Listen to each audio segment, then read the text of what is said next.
Hi, and welcome to She Thrives, Plant-Based Strong and Free. I'm Margot Freitag. I am the founder and host of this incredible online event for women who are ready for real change, who want to up-level their health and their quality of life and their wellness.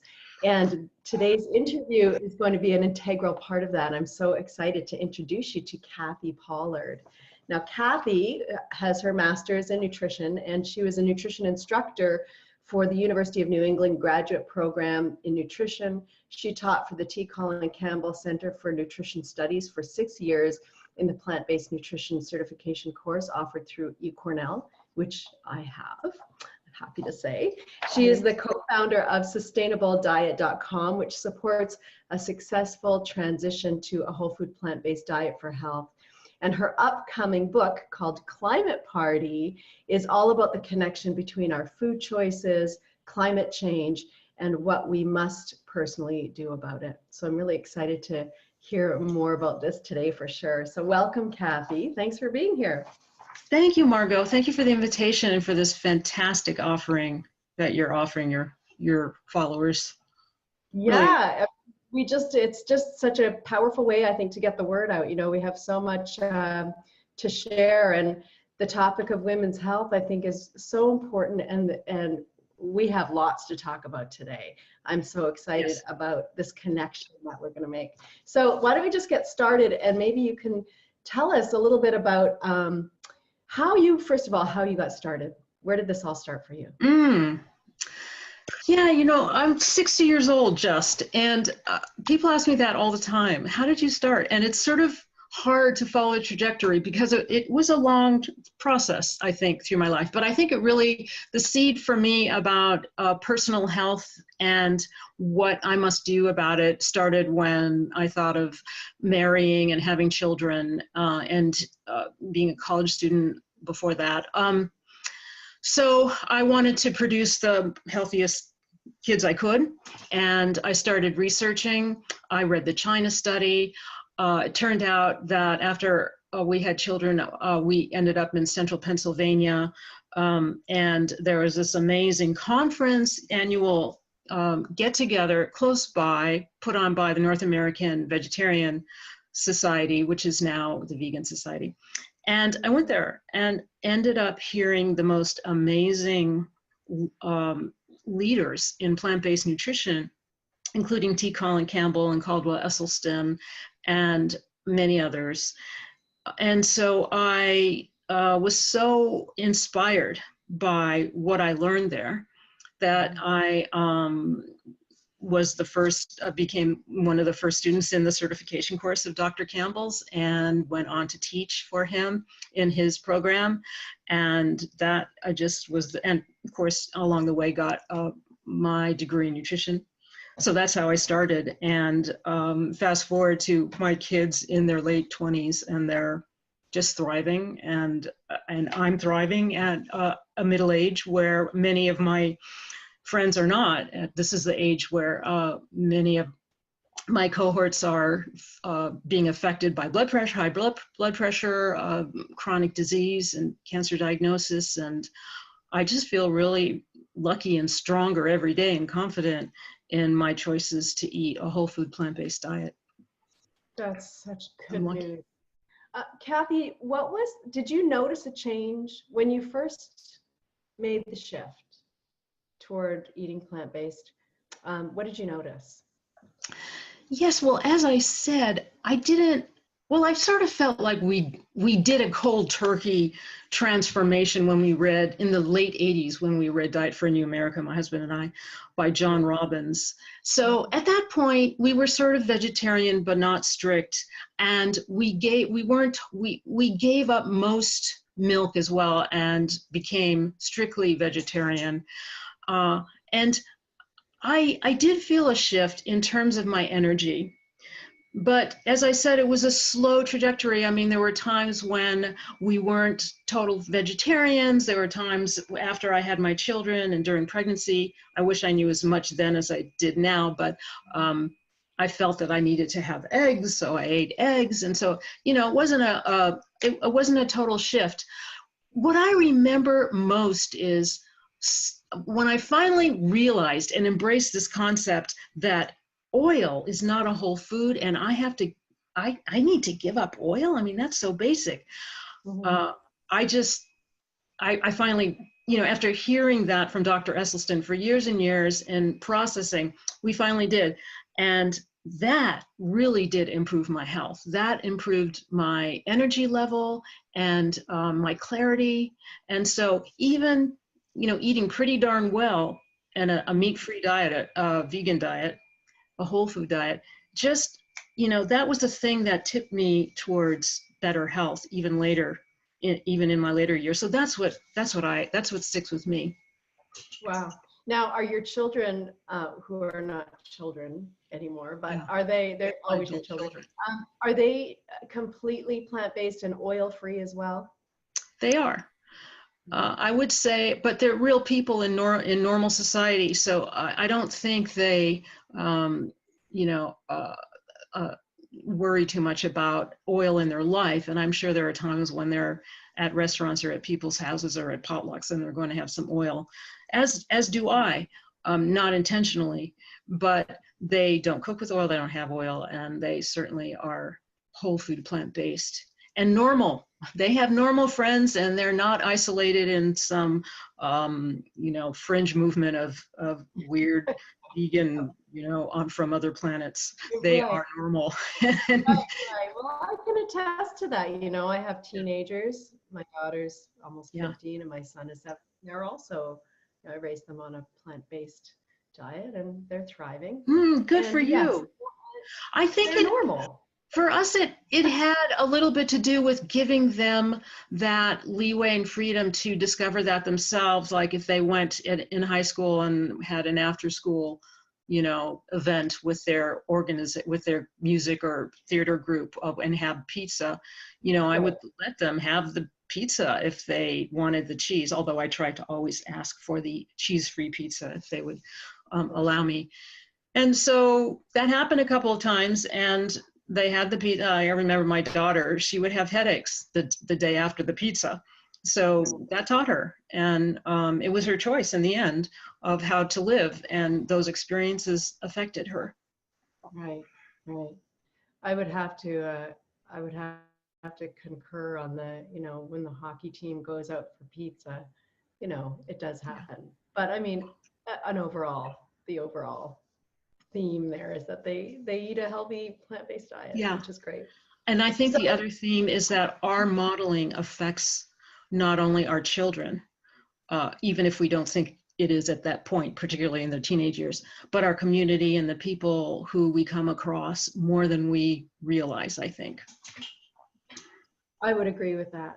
Yeah, I think people ask questions and they reflect on their own habits and ways of being. Yeah, it's so important. Mm-hmm. Kathy, can we just talk about your book? Let's talk about your book and why it's important, and of course, sustainable living and the sustainable diet. So tell us about Climate Party. Right. Well, the working title of this book is Climate Party, which is about a sustainable diet party plan. So interestingly, as a nutrition instructor, plant-based nutrition instructor for years and years, and also a former event planner at a major university, and I happen to be married to a climatologist. So we've been talking about climate and food for decades, 30 years now. This is just something that naturally had to be written by me. So what it's turned out to be is a party guide. It's a fun, positive take that really calls to young at heart people, millennials, all of us. It's just a fun way to explain the connection between global warming and our food habits, and that our choices really matter. Because as you know, as many of your listeners would probably have already come across, animal agriculture itself emits the most greenhouse gas emissions. It uses the most resources. It's the most inefficient way to really feed ourselves as humans than anything else. And so the book explains that personal choice is really what's driving our agricultural system, because we as consumers drive the agricultural system. And being in an affluent country, our choices matter the most in terms of the impact of our choices. So that's what the premise of the book sets out to explain. And each chapter centers on a region of the world that is threatened by climate change, that has sea level rise, of course. And so we talk a little bit about that country, and each chapter offers beautiful food that is germane to that area. And we learn some basic climate science facts. And each chapter also offers a transformation tip, a dietary tip to help anyone attain a healthier diet. And we learn more about agriculture. And by the end of the book, readers learn how to save the planet and save their health at the same time. And it's all from the perspective of fun and doing this with your friends and party tips. So it's really getting away from that conversation, the paralyzing conversation of doom, because this concept of climate change is so big. It's really hard for us to wrap around our personal perspective and what we can do on an individual basis. And there really is something fundamental that we can, and that is take control of the most intimate, connection we have with our environment, which is eating. Is there merit to the this information that I've heard, that Yes. if everybody on the planet adopted a whole foods plant-based diet, we could stop global warming in its tracks? Is it true? I think that would be hard to factualize. That would be hard to prove, but because it's so theoretical, we're not all going to change to a plant-based diet. But what we have is some research that shows that if everybody were to reduce meat, so we have to base our assumptions on evidence and what the science and the research shows us. And so we do have research that shows that if everybody did reduce their meat consumption, that we could see significant lowering in greenhouse gas emissions. No question about it. So that brings to mind what you're alluding to. Can diet itself change the trajectory of global warming? And I don't think we should make that assumption, because first of all, we don't change on a dime, and any big changes take a trajectory of time to implement. And climate change really takes some time to have an impact. In other words, what we're living with in terms of greenhouse gas emissions is what we have spewed out 25, 30 years ago. And 25, 30 years from now is what the future population is going to be dealing with, what we're spewing out now. So it's really hard to, make this ethereal, declaration on what would happen if we all stopped eating meat. There's no question that it would affect greenhouse gas emissions, but we can't look at single solutions. So there's no question that our personal habits, if you and I, change, if someone on the street changed their habits, it's not going to affect the trajectory of global warming. But that's, to me, sort of it's an inadequate argument not to do anything, because us in numbers do make a difference, and we have to add that to the effect of changing to green energy, which will make a significant impact. But the point is, we can't just do one. We can't just do the other. We have to do both and more. And we don't really have time to, decide, oh, well, since my personal habits won't affect greenhouse gas emissions, I guess I won't do anything. That's also, I think, a fallacy, because everything we do impacts other people. And I think the point of my book is that we don't do this alone, and we have to spread the word. And we do that in the most effective way we can by modeling good behavior, but also spreading the word. And in numbers, that does affects our buying patterns. It affects our agricultural system. The effects will change, hopefully affect our are policymakers, and that will change policy. And then the big picture changes. That's fantastic. So what can we do to eat sustainably? Right. That I think is the crux. I think that's the most important question. And the answer to that, I would say, eat more plants, eat more plant foods, whole plant foods, waste less food. Because in America, for instance, we waste 40% of the food grown, which I just think is a travesty. So personally, we need to be more in control of that. And of course, so do our agricultural systems globally. And also empowering women. You know, what can we do for the health of our future? Educate mothers and girls and women. And this is why. The investment in girls' education, you know, is the most important thing we can do to cut greenhouse gas emissions and population growth. And that's because women are very lucrative in the labor force of growing food, in the agricultural system. They're like globally 43% of the labor force, but they produce most of the food, like 60 to 80% of our food in developing countries are created by, picked by, and produced by women, many paid nothing or low, and they have no ownership, most of them, over the land. But the Food and Agricultural Organization estimates that if they had equal access to resources like land and education and technology, they would increase farm yields by a significant amount, like 20 to 30%. That would mean less deforestation. We wouldn't have to cut down as many trees, and that would reduce greenhouse gases. And educating girls would influence their, you know, women are the influencers in families and communities, and that means in countries. And educating girls and giving them, you know, family planning options and reproductive health options would lessen the number of people and allow those people a higher standard of living. It would uplift their own community. It would mean less food waste, less energy use. And the most significant investment we could offer the world is to uplift women and girls.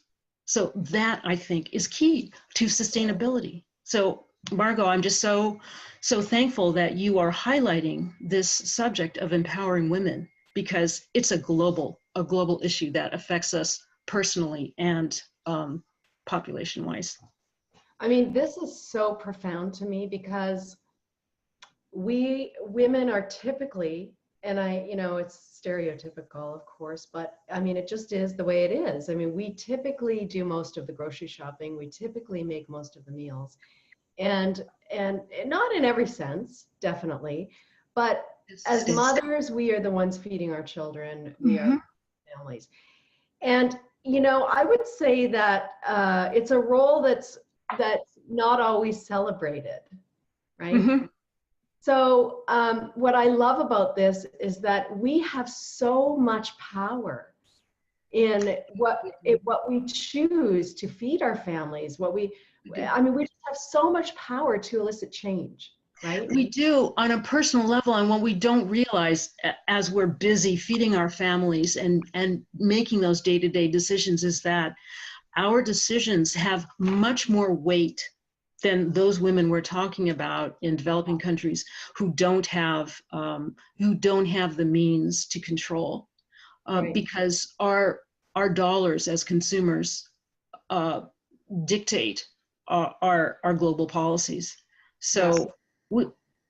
You know, getting the word out to women that they have this power and also responsibility, I think is really just really uplifting in itself. It is, and empowering. I mean, it's just such an incredibly beautiful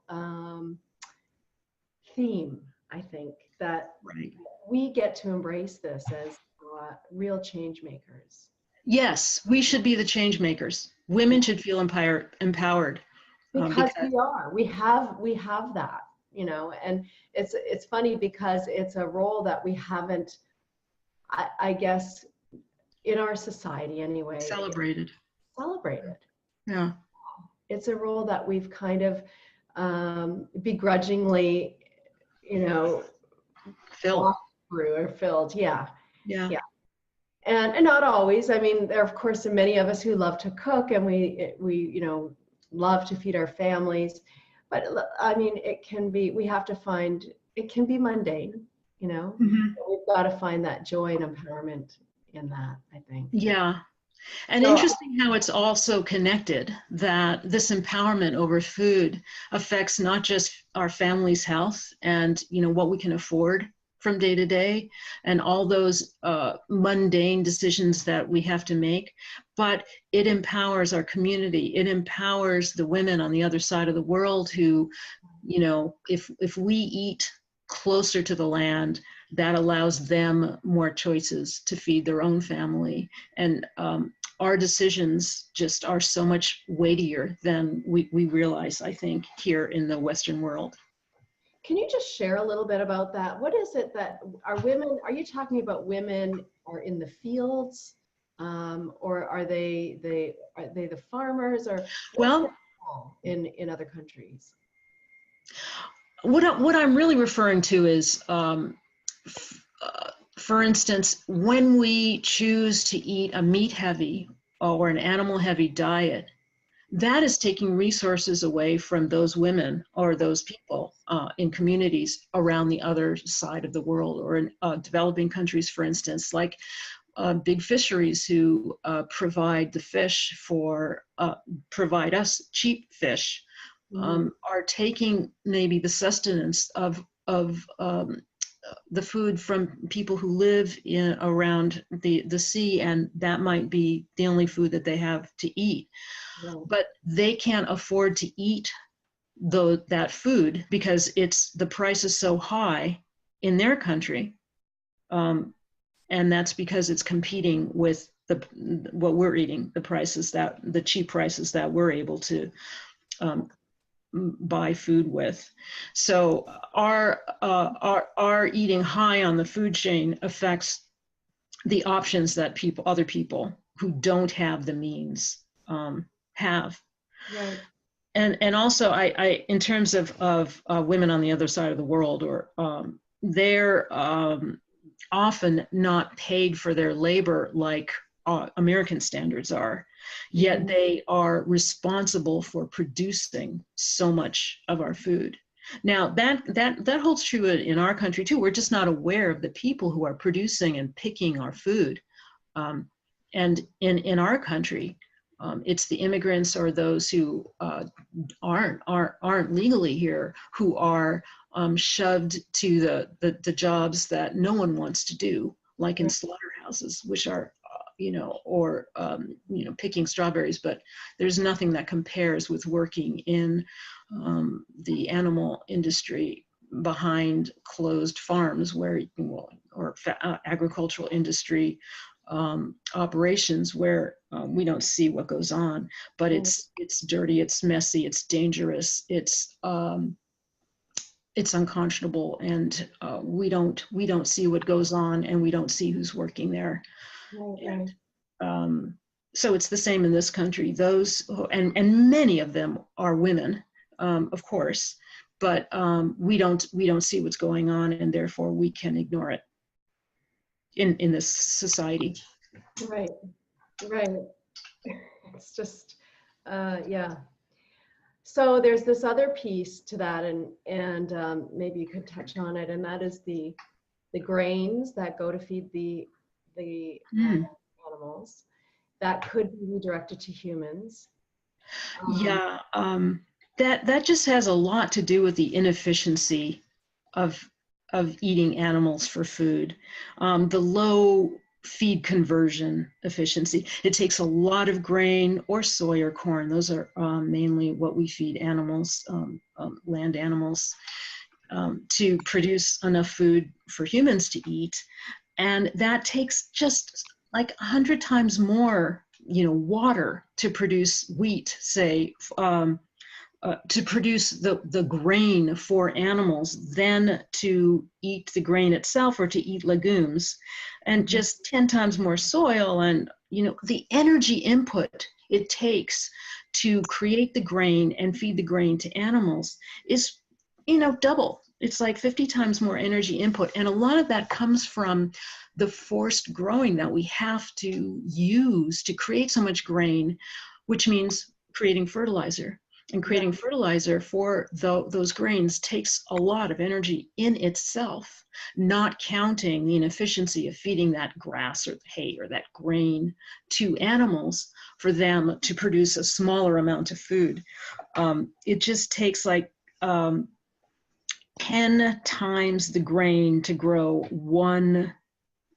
like 10 kilograms of grain to produce 1 kilogram of body weight of an animal to eat, along with the water and the land and the fertilizer and the inputs to grow it. So it's just really inefficient compared to like growing beans, you know? And what I think I heard was, and you can correct me if I'm wrong, but that people in, you know, in third world countries are hungry, and yet they're feeding the grain to the beef so they can sell the cow to the West. Yeah. Where, you know, in reality, they could just eat the grain. Yeah. So that's a good way to picture it in your brain. I can't profess to be an expert on that, but awellfedworld.org has a lot of data on that. That would be a good resource to view. But yeah, I think that particular vision really struck me when you think about it so simply. That grain that's feeding an animal so inefficiently could be feeding 10 times or 100 times more humans, depending on which animal's eating the grain, but 100 times for beef and 10 times for pigs and chickens. It's striking, it's wasteful, and it's what our agricultural system is based on globally. Right. So we need to celebrate the power that we have as women, not only to improve the health of our families, but to have this incredible, you know, this incredible power to make change in the world, real change. Yeah, I like that, Margot. I like how you are concentrating on the positive, that we do have a lot to celebrate and build on, and that the empowerment of women and teaching them as well as us the right way to eat. It's fantastic. Okay, so how do I start? I mean, I'm talking about our audience who may be thinking about a shift, you know, and understand the value of this, and they want to get started, but they don't know where to start. So how do we make sure that we're eating optimally and making sure that our families, and especially our children, I think a lot of people worry about their children getting enough protein and all of that. So share a little bit. Okay, I think I could sum it up pretty simply. What I write in my book is our planet's 4 sustainable planet food rules. So I can tell you my 4 food rules for eating sustainably. I can also give you some just simple tips in transition, like I'll start with those. Like a good way is think of little bite-sized goals, like I'm going to feed my family a green vegetable at every dinner. I'm going to add a salad to our diet at least once a day, a big raw salad with a variety of colorful vegetables. You know, you can make certain goals like that. I'm going to have a porridge-based wholesome oats or millet or a variety of grains breakfast so many times a week. So you can choose to make goals like that. So that's one thing I would say. Another, and here's another way: make a pot of whole brown rice. Make a pot of rice. Make a big pot of rice, and you can use it in so many different ways. You can make that a porridge in the morning, a warm porridge with fruit on top and some plant milk. You can make it Mexican one night. You can make it Indian the next night. Add some legumes, add some grains. So make a pot of rice. I love that idea. Would you like to hear my 4 sustainable planet food rules? Yes, please. Okay. So the first one is the more plants, the better. Eat more whole plant foods. The more you take into your system, the more you have in your diet, the more antioxidants you have, the more fiber you have, and the more you're crowding out the other stuff. So you don't have to start with, I'm going to eliminate meat. That's sort of scary for some people. You might want to choose that as a goal. You might want to choose to eliminate meat once a week or a meal, whatever. But another way to look at it is to eat more whole plant foods. So that's rule number one. The second one is don't sweat the small stuff. If you're taking in mostly whole plant foods in your diet, or you're aiming to do that, and you go to a party and you have a cupcake or, birthday cake or something, that birthday cake is not going to affect your overall long-term health. So don't sweat it. If you eat something that you don't particularly, that you wish you didn't one day, you've got the rest of your life to eat better. So aim towards the betterment and don't worry about the small stuff. Don't sweat it.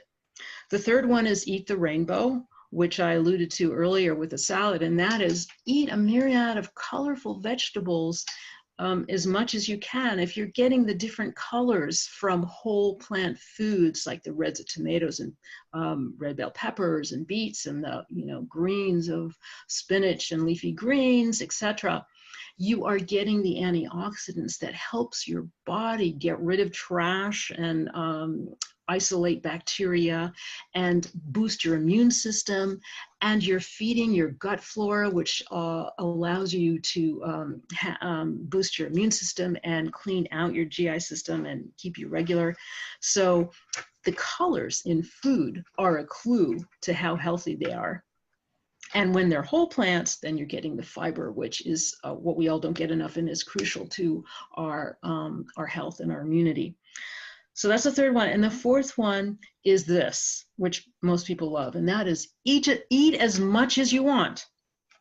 Eat food as much as you want, as long as the food has its intact fiber. And the caveat is go easy on the nuts, particularly if you're watching your weight. Nuts and seeds, they're just high-fat foods. So the foods that you want to eat are the foods that have intact fiber.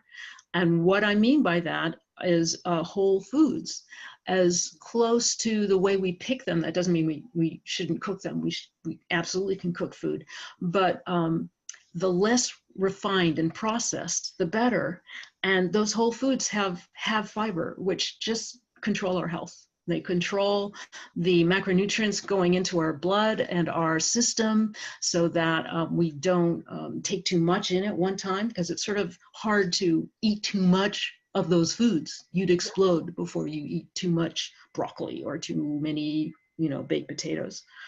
So eat as much as you want, as long as that food has intact fiber. Those are my food rules that might help people get started, or guidelines towards eating better. Okay, so I love what you've shared, and I'll just mention a couple of things. I could talk about this all afternoon. Okay. So first of all, the don't sweat the small stuff, I think, is really critical for people who are hung up on that whole diet mentality. I'm either on or I'm off, and if I'm off, I might head off into left field for 3 weeks because I had a cupcake. So it's just shifting that mentality to, or that thought process, having one is not the end of the world. Yes. So that, and then the other thing was eat as much as you want, I think is such a great advice, because, it's really hard to overeat when you're eating baked potatoes and broccoli. You get filled up. You really do.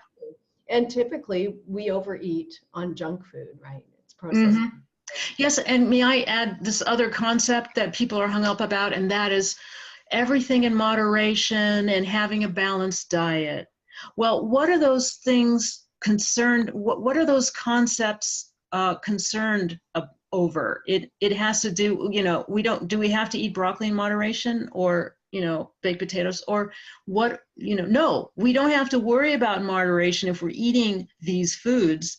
And in terms of balance, what does that mean? I mean, a little bit of everything is okay. Well, that could be dangerous. So I throw those two concepts in as so just to warn people not to be hung up on those concepts, because those concepts belong with the standard American diet and the caveats to that, not to a whole food plant-based diet.